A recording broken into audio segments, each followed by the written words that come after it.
Hey folks, so I've noticed a thing primarily in the Facebook group, the Home Bicycle Mechanics, some confusion between the difference between a cassette and a freewheel.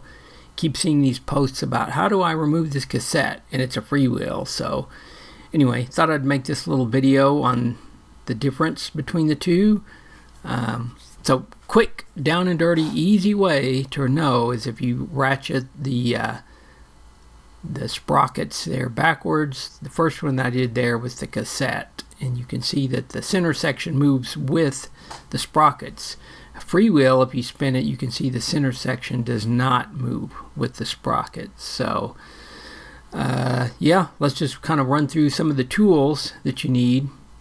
So this is probably the most common standard freewheel tool. This is the Park. There's other versions. This is another Park, the FR-7 for some of the Falcon, some of the imported, maybe not Shimano freewheels, slightly bigger. But you can see how long, as far as how tall that tool is versus the tool that removes the cassette. This one here, the FR-5.2. It's just a small individual tool. You can put a wrench, or Park makes an actual wrench to fit on there, 1-inch socket, whatever. So anyway, I removed on the freewheel style system here, I removed the outer skewer nut so we can get a good visual on getting this freewheel tool in there. And basically that's, you can see how that fits down in there on a Shimano. There's several different, probably 20 different freewheels. This is the most common. So anyway, this is the process that I'll usually use to remove a freewheel. It's good to have a vise. If you got this particular style, you can just clamp the tool directly into the vise and throw the wheel on and you're good to go.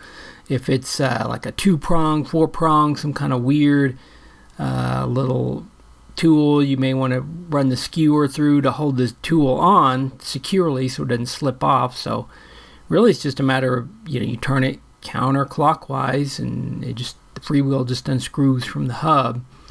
So the main difference between a freewheel and a cassette, the ratcheting mechanism on a freewheel is built directly into the cluster, the cog set there, the whatever 7, 8, 9, 10, 11, 12 speed.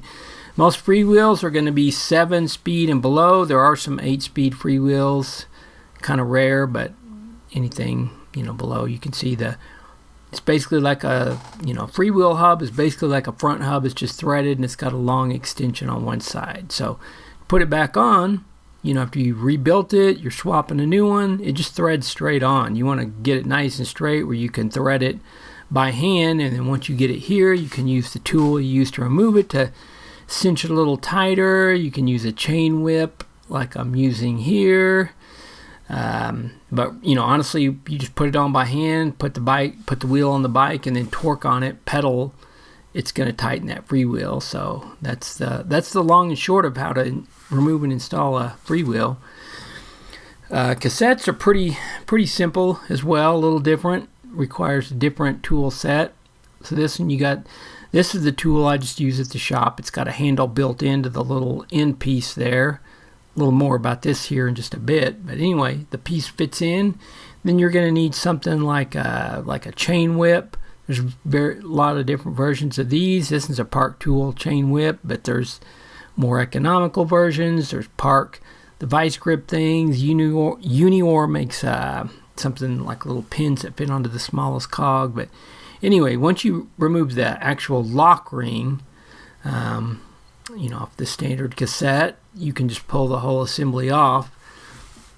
A lot of the Eagle and other newer 12-speed cassettes are a different animal. They're kind of all connected together, but it removes basically the same way.